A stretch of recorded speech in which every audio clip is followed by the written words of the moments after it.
வெண்மாதி வெண்மாதி ஏனில்லு நீ வணக்கம் மேகத்திற்கு சொல்லு. வளர்ந்தான் உன்னுடைய இஷ்டம் என்றால் மேகத்து பிள்ளைக்கு ஒரு நஷ்டம். உன்னை இன்றோடு நான் மறப்பேனே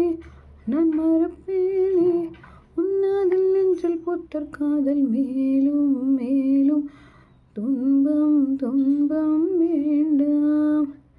ஜன்னலின் ஒளி வந்து விழுந்தது மின்னலின் ஒளி, அதில் தெரிந்தது அழகு தேவதை அதிசய முகமே. தீம்பொறியென இரு விழிகளும் தீக்குச்சியென இவள் ஒரு சிறு கோடி பூக்களாய் மலர்ந்தது மனமே. அவள்